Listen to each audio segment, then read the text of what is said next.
우리는 지난 시간에 율법주의의 열매에 대해 살펴보았습니다. 우리가 영적으로 눈이 멀면 우리 자신이 눈 멀었다는 사실을 전혀 모릅니다. 그래서 우리에게 중요한 것은 율법주의의 열매들을 알아서 그 열매들이 우리 삶 속에 나타나는지를 보아야 합니다. 왜냐하면 그 열매들이 우리 삶 속에 나타난다면 그것은 우리가 율법주의에 빠져있는 증거이기 때문에 그렇습니다. 그럼 우리는 곧바로 돌이켜서 하나님 얼굴을 구하는 가운데, 주님을 집중적으로 구하는 가운데 그 율법주의에서 벗어나야 합니다. 그리고 참다운 신앙으로 돌이켜야 합니다.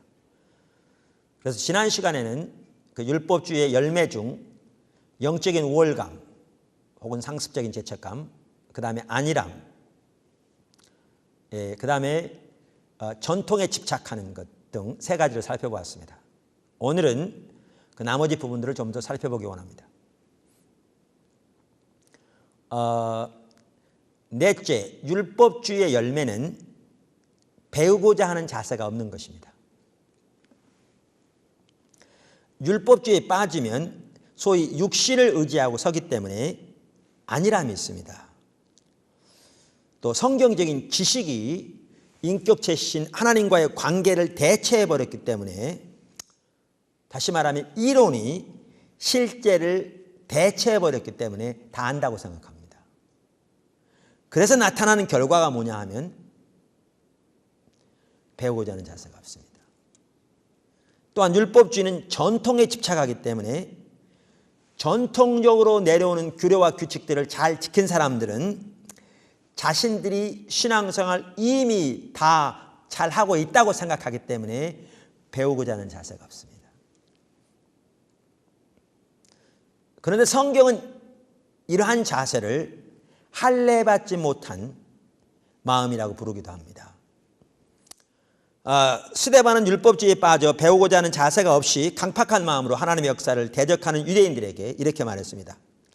목이 곧고 마음과 귀의 할례를 받지 못한 사람들아, 너희가 항상 성령을 거스려 너희 조상과 같이 너희도 하는도다.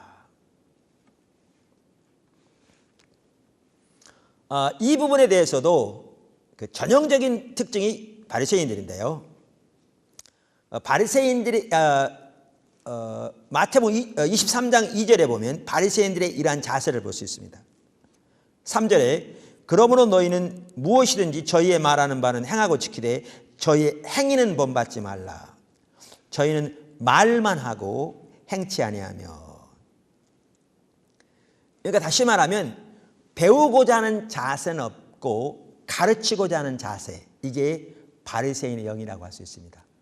바리새인의 자세라고 할 수 있습니다. 그게 율법주의의 전형적인 열매입니다. 본인들은 다 안다고 생각하기 때문에 전혀 배우려고 하지 않고, 본인들은 누구보다 잘 알기 때문에 자기들이야말로 영적인 소경을 인도하는 자요. 죄송합니다. 영적인 어린아이의 선생이라고 생각하기 때문에 자신들은 가르치려고 합니다. 사실 교회에서도요, 제일 어려운 사람들이 누군 줄 아십니까? 그러니까 성경 공부만 하더라도 어떤 질문이 나오면 금방 답을 합니다. 왜냐하면 신앙생활 오래 했고 나름대로 이렇게 설교도 수없이 많이 들었고 나름대로 성경도 읽고 또 어떤 성경 공부들도 했고 또한 책들도 읽었기 때문에 성경의 지식이 충분합니다. 그러니까 답을 금방 합니다. 그래서 곧바로 정답을 말하죠. 그리고 곧바로 뭐라고 그러냐면 오늘날의 교회는 사실 이것이 문제다 이렇게 얘기합니다.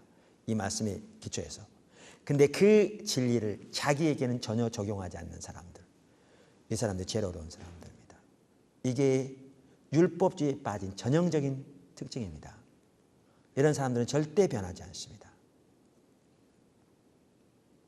그래서 이 율법주의에 빠지는 것이 초신자들이 아니라 오히려 지도자들이 잘 빠진다고 그랬잖아요. 그러니까 목회자나 또 신학생이나 또 오래 신앙생활 한 분들. 왜냐하면 본인들은 안다고 생각합니다. 근데 문제는 뭐냐 하면 지식이 인격체를 대체해버렸기 때문에 안다고 생각하는 거죠. 이론의 실제를 대체해버렸기 때문에 안다고 생각하는 거죠. 올바른 신앙인 인격체신 하나님을 알고 그분의 영광을 보며 그분의 의중을 알아 그분과 함께 있기를 열망하여 그분을 구하면 절대로 내가 안다는 자리에 이르지 않을 거거든요. 근데 그 하나님에 관한 지식, 그것이 인격체신 하나님을 아는 지식을 대체해버렸기 때문에 전통적으로 혹은 신학적으로 성경적으로 그 이론들을 잘 알면 안다고 생각하기 때문에 곧바로 나오는 것이 그 바리새인의 영이거든요. 사실 하나님께서 개인적으로도 이렇게 많이 다루시는데요. 어떨 때는 제가 설교하면서도 이렇게 교만한 생각이 딱 들을 때가 있어요. 그러니까 제가 한 게 아니고 그런 생각이 듭니다. 제 의지와는 상관없이. 그럼 설교하다가 막 물리치려고 노력하죠. 근데 잘 안 물리쳐질 때가 있어요. 그럴 때는 제 자신의 중심을 살펴봅니다. 왜냐하면 제 마음의 자세가 옳지 않기 때문에 지금 이렇게 틈타는 거거든요. 방해가 틈타는 거거든요. 그럼 그때가 주로 언제냐 하면요. 제가 설교하면서 그 말씀을 제게는 적용 안 하고 다른 사람에게는 적용할 때. 이게 바리새인의 영이거든요. 이게 율법주의 열매거든요.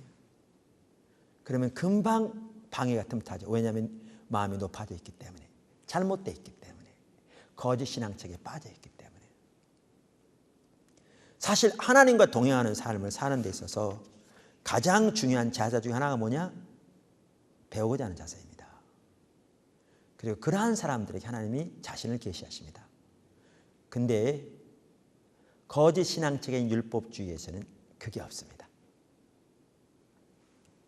오히려 가르치려는 자세가 있습니다. 다섯 번째 특징, 형식적인 예배입니다. 율법주의의 전형적인 특징 중에 하나가 형식적인 예배입니다. 여러분 그래서 보십시오. 이사야 시대, 예레미야 시대에 또 예수님 시대 종교 지도자들 모두가 다 신앙이 타락한 시대요. 신앙의 본질에 떠난 시대요. 그래서 율법주의, 기복신앙, 인본주의로 대변되어지는 거짓 신앙체가 전면에 나선 시대였는데 그 시대의 공통적인 특징이 뭔지 아십니까? 예배가 타락했다는 겁니다. 그래서 이사야서 29장 13절에 이렇게 말합니다. 주께서 가라사대 이 백성이 입으로는 나를 가까이하며 입술로는 나를 존경하나 그 마음은 내게서 멀리 떠났나니 그들이 나를 경외함은 사람의 계명으로 가르침을 받았을 뿐이라. 여기 보십시오. 하나님의 말씀에 기초한 게 아니라 사람의 계명에 기초했다. 다시 말하면 말씀하지만 실제로는 전통이 말씀 위에 있었다. 그 말이죠. 예레미야 12장 2절, 예레미야 시대. 주께서 그들을 심으심으로 그들이 뿌리가 박히고 장성하여 열매를 맺었거늘 그들의 입은 주께 가까우나 그 마음은 머니이다. 똑같습니다. 마태복음 15장 7절에서 9절, 예수님 시대. 외식하는 자들아 이사야가 너희에게 잘 예언하였도다. 일러스되 이 백성이 입술로는 나를 존경하되 마음은 내게서 멀도다. 사람의 계명으로 교훈을 삼아 가르치니. 똑같습니다. 당연히 말씀에 기초했다고 생각했는데 전통이 말씀 위에 있었다는 겁니다. 사람의 의견이, 개인의 신학적인 지식이 하나님의 말씀 위에 있었다는 겁니다. 가르치니 나를 헛되이 경배하는도다. 여기 보시면 세 시대 모두 예배가 타락했던 걸 볼 수 있습니다. 사실 신앙이 타락하는 것과 예배가 타락하는 것은 똑같이 갑니다. 반면에 신앙이 회복되는 것과 예배가 회복되는 것도 항상 같이 갑니다. 그래서 오늘날 교회 가운데, 개인의 삶 가운데 하나님과 친밀한 교제가 회복되어지고 하나님과 동행하는 삶이 회복되어지려면 가장 먼저 우리에게 있어야 할 것 중에 하나가 예배 회복입니다. 이게 항상 밀접하게 연결되어 있습니다. 밀접하게 연결되어 있습니다. 그런데 문제는 이겁니다. 여기 입술 뿐인 예배가 뭐냐는 겁니다. 마음은 먼 예배가 뭐냐는 겁니다. 우리는 이러한 부분을 읽을 때 어떻게 생각하느냐면 정성이 부족한 예배라고 생각합니다. 왜냐하면 우리는 성경적인 관점에서 성경을 이해해야 되는데 우리의 전통적인 관점에서 성경을 이해하는 거죠. 그러니까 우리나라는 조상 대대로 종교심이 강한 민족이잖아요. 그러니까 옛날에 뭐 우리 조상들을 보면 하나님을 전혀 모르는 사람들, 그러한 사람 중에 많은 사람들은 뭐 큰 나무 앞에 가서 이렇게 차려놓고 물 떠놓고 그 앞에서 정성을 다드려 이렇게 기도했거든요. 누구에게인지 모르지만 하여튼 정성을 다해 빌리면 지성이면 감천이라고 하늘에 무슨 신이 있으면 들어줄 거라 그 얘기죠.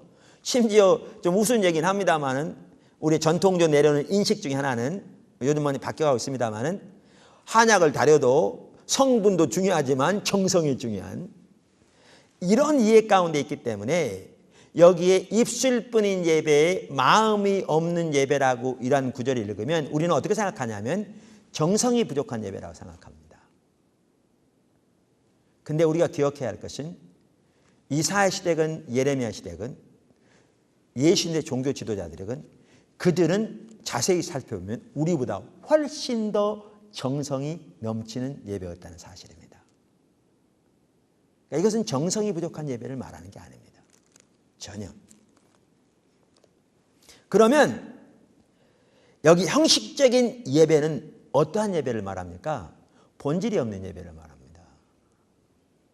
신앙의 본질은 인격체신 하나님을 아는 거라니까요. 그리고 인격체신 하나님을 존재를 다해 사랑하는 거라니까요. 그리고 하나님과 동행하는 삶을 사는 거라니까요. 그런데 이렇게 본질이고 의식은 본질을 담는 수단이라고 우리가 과거에 살펴봤습니다. 그래서 예배도 의식이죠. 그래서 예배는 수단으로서 이 예배를 통해서 뭐가 추구돼야 되느냐? 신앙의 본질인 하나님과 친밀한 교제가 추구돼야 합니다. 그러니까 예배는 하나님 그분 자신을 구하여 나오는 겁니다. 그래서 시편 24편만 하더라도 예배로 나가는 것에 대해서 말하면서 이는 여호와를 찾는 족속이요. 그러니까 하나님을 찾아서 나가는 것이 예배입니다. 근데 이 하나님을 찾는다는 말이 뭐냐? 야곱의 하나님의 얼굴을 구하는 자로다. 다시 말하면 하나님 그분 자신을 구하여 나오는 것이 예배입니다. 여러분 중요한 게 있습니다. 내가 문제 가운데 있을 때 하나님 내 문제 도와주세요 라고 와서 기도하는 거 성경적입니다. 예수님께서 말씀하시기를 일용할 양식을 위해서도 구하라고 그러셨습니다. 그러니까 그렇게 구하는 것이 성경적입니다. 또 우리가 그렇게 구해야 합니다. 그러니까 그 자체가 잘못됐다 그 얘기는 전혀 아닙니다. 제 얘기는 그러나 그럼에도 불구하고 예배는 심지어 우리의 필요를 따라 하나님의 도움을 구하러 오는 것도 아닙니다. 예배는 성경적인 예배는 성경적인 예배는 인격체신 하나님 그분 자신을 구하여 나오는 겁니다. 그분을 알기를 구하여 나오고 그분의 영광을 보기를 구하여 나오고 그분의 뜻과 의중을 알기를 구하여 나오고 그분의 뜻과 의중을 알아 내 삶을 그분의 뜻에 맞도록 조종하기를 열망하여 구하러 나오는 것이고 그분의 길을 발견하기를 구하러 나와 그래서 그분의 길을 발견하고 그 길에 순종함으로 그분 자신을 구하여 나오는 것이 예배입니다. 예배입니다. 그렇기 때문에 진정한 예배가 회복되질 때 하나님과 친밀함이 회복되지는 겁니다. 저도 젊었을 때 이렇게 데이트했습니다마는 우리가 데이트하러 갈 때 그래 오늘 가면 우리 남자친구가 뭐 사줄까? 지난번엔 불고기 사줬는데 이번엔 스파게티 사줄까? 스파게티 먹고 싶다. 빨리 남자친구 만나러 가야지 스파게티 먹으러. 그런 사람 아무도 없습니다. 어리석은 거죠. 남자친구가 좋기 때문에 가는 거잖아요.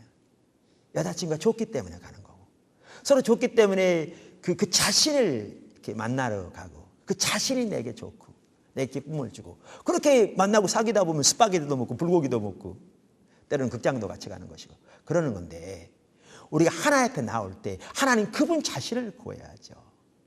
그분이 소중하고 그분이 아름답고 그분의 은혜가 크고 그분의 은혜가 감격스럽고 그분이 나에게 소중하고 그분의 은혜 없이 내가 순간도 설 수 없고 그분과 함께 있는 그 시간 자체로 족하고 그분의 임재 가운데 있는 것이 그 자체가 만족이요 감격이요. 그래서 그분 자신을 구하여 나오면 하나님께서 우리의 마음의 필요도 채우시기도 하고 우리의 기도도 응답하시기도 하고 우리의 문제도 해결하신 것도 그건 포함되는 거죠. 그러나 예배는 그분 자신을 구하여 나오는 것이 예배죠. 그래서 예배는 수단으로서 우리 신앙의 본질이 하나님 그분 자신을 구하여 나오는 건데, 율법주의 신앙에서는 외부적인 규례와 규칙에 초점이 맞춰지고 의식에 대한 우리의 헌신에 초점이 맞춰지기 때문에 우리가 어떠한 자세를, 태도를 가지고 얼만큼 종교적인 행위를 하느냐에 초점이 맞춰져 있기 때문에 정작 하나님이 기대하시는 본질은 거기에 전혀 없습니다. 그것을 두고 하나님이 뭐라고 말씀하시느냐? 입술로는 나를 존경하되 그 마음은 내게서 멀다라고 말씀하십니다. 왜냐하면 이렇게 자기 종교적인 의무 다하면 하나님께서 내가 원하는 문제 해결해 주시고 내 당면한 필요 채워주시고 내가 원하는 바 채워주시겠지, 이러한 자세를 가지고 나오면 하나님 앞에 빠터지 하는 거거든요. 거래하는 거죠. 딜하러 오는 거죠. 내가 이거 헌금 드릴 테니까, 예배 드릴 테니까 하나님 나 원하는 거 주셔. 거래하는 거죠. 이건 전혀 하나님 사랑하는 게 아니에요. 안 해요. 예를 들면 아까 연인끼리 모였는데, 그래 남자친구가 나오면서 그래 내가 30분 시간 내서 너 만나줄게. 그럼 그 대가로 너 이번에 스파게티 사줘. 그러면 그건 전혀 사랑하는 게 아니죠. 그건 딜하는 거죠. 상대방이 목적이 되지 않으면 그건 절대로 사랑하는 게 아닙니다. 상대방의 수단에 불과하면 그건 아무리 많은 헌신이 있어도 자기를 위한 것이지, 그리고 상대방은 자기의 목적을 위해 수단이 된 것이 절대 목적, 사랑이 아닙니다. 근데 이러한 자세를 가지고 오기 때문에 그러한 사람들은 절대로 중심에 하나님만 사랑하게 되어 있습니다. 그러니까 그 많은 의식을 하는 바리새인들, 그들에게 예수님께서 나는 다만 너희 속에 하나님을 사랑함이 없음을 알았노라고 말씀하시죠. 그리고 이렇게 하나님을 사랑하지 않으면 뭐가 있느냐 하면 하나님의 명령이 절대로 그들의 삶 속에 세워지지 않습니다. 자기들이 원하는 부분만 선별적으로, 자기들이 유익한 부분만 순종하게 되어 있습니다. 그러니까 실제로는 입술로 존경하지 마음에서는 멀게 되어 있습니다. 삶에서는 멀게 되어 있습니다. 그렇게 되게 되어 있습니다. 그렇게 되게 되어 있습니다.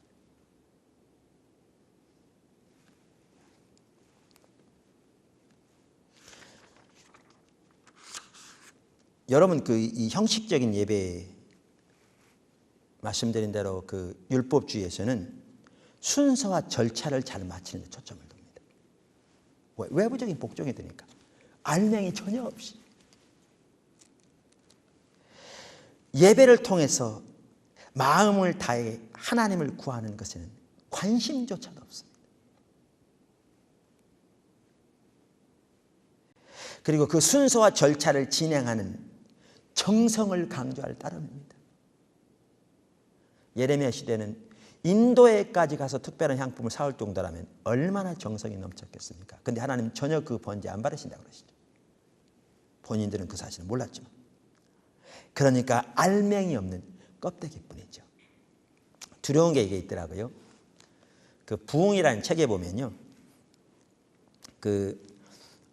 웨일스 부흥의 100주년을 기념하면서 약 50년 전에, 그러니까 1859년대에 있었던 웨일스 부흥의 100주년을 기념해서 그 마르틴 로이드 존스 목사님이 시리즈를 설교한 것이 이렇게 책으로 나온 게 부흥이라는 책이에요. 근데 거기에 보면 이제 J.I. 패커라고 세계적으로 유명한 하나님 귀하게 쓰신 분이죠. 그분이 이 시대에 이 책만큼 부흥에 대해 설득력 있게 기록한 책은 없다라고 이렇게 추천할 만큼, 제가 보기에도 부흥에 대해서는요 가장 잘 쓰여진 책이에요. 거기에 우리 신앙이 타락하면 어떻게 예배가 타락하는가라는 것을 설명하면서 50년 전 영국 상황을 기록해 놨어요. 그러니까 타락한 예배, 입술뿐인 예배의 그 모습입니다. 제가 한번 읽어볼게요. 여러분 듣다 보면 이게 영국 상황인지 한국 상황인지 구분을 못하는 만큼 너무너무 똑같은 것을 보시게 될 겁니다. 제가 그분의 책을 한번 읽어보겠습니다. 그런 사람들의 종교나 예배는 생명력 있는 것이 전혀 없습니다. 그들은 아무것도 기대하지 않습니다. 아무것도 얻지 못하고 아무 일도 일어나지 않습니다. 하나님의 집에 가지만 하나님을 만날 생각도 하지 않습니다. 하나님을 기다린다는 마음도 없습니다. 예배 시간에 어떠한 일이 일어날 수도 있다는 생각조차 하지 않습니다. 아니 우리는 주일마다 언제나 그러한 일을 하고 있습니다. 그것이 관례가 되어 있습니다. 그것이 습관입니다. 그저 그렇게 하는 일이 옳은 일인 것처럼 생각합니다. 하나님께서 갑자기 자기 백성들에게 찾아오셔서 그들에게 임하시고 하나님의 성전에서 사람들 존재 전체가 사로잡힘을 당하고 하나님께서 가까이 계시다는 것을 의식하고 하나님의 능력을 느낄 수 있다는 것, 그러한 일들이 일어날 수 있다는 것을 전혀 생각지도 않습니다. 모든 것이 그저 형식적이고 모든 것이 그저 잘 되어 간다는 식으로 자만에 빠져 있는 모습입니다. 그래서 몇 줄 아래 이렇게 말합니다. 교회가 부흥을 맞지 않을 때 성가대를 강조하게 되고 성가대를 강조할 뿐 아니라 돈을 주어 성가대를 사오기도 합니다. 또 성가대에 있는 독창자들을 돈 주고 사오기도 합니다. 그리고 회중들은 가만히 앉아서 듣기만 합니다. 성가대가 그들을 위해서 노래를 부릅니다. 이것은 성령을 소멸하는 일입니다. 그분의 얘기입니다. 또 몇 줄 아래 이렇게 얘기합니다. 더 나아가서 오늘날 여러분은 교회 생활에 있어서 매우 두려운 성향을 띠는 것이 프로그램이라는 것을 주목하셨습니까? 모든 것이 짜여져 있습니다. 어느 한 지점을 향하여 모든 일이 행해져야 한다는 것을 저도 압니다. 그러나 분명히 우리는 성령을 소멸하는 위험에 처해 있습니다. 모든 항목이 미리 정해져 있고 시간이 주어져 있습니다. 어느 시점에 시작하여 어느 시점에 마쳐야 하는 것이 다 되어 있습니다. 목회를 하는 제 친구 가운데 어떤 이들이 나에게 이렇게 말합니다. 주일마다 다른 교회에 가서 순회 설교를 하면 할수록 이러한 일을 더 많이 발견한다는 것입니다. 복음적인 교회에서마저 강사로는 목사에게 순서가 적힌 종이를 준다는 것을 저는 반복적으로 듣습니다. 그러니까 그때부터 주보가 생겼나 봐요.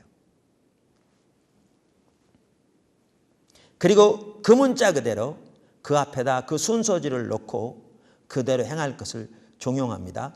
11시에 시작합니다. 성경을 봉독하고 또 거기 순서지에 적힌 모든 것을 진행하여 12시가 됩니다. 그런 다음에 축도가 이어집니다. 제가 볼 때 이것은 매우 심각합니다. 그분이 하는 얘기입니다. 몇 줄 아래 우리가 프로그램에 너무 매여서 성령께서 역사하실 틈이 없지 않습니까? 어째서 이렇게 형식적이 되었습니까? 라고 말합니다. 우리 한국교회 보고 한 것 같아요. 지금 50년 전 영국교회를 두고 한 얘기입니다. 예배가 형식과 절차만 남아있는 그 예배를 통해 하나님과의 친밀한 교제가 추구되는 알맹이는 전혀 없는, 이게 율법주의의 전형적인 특징입니다. 전형적.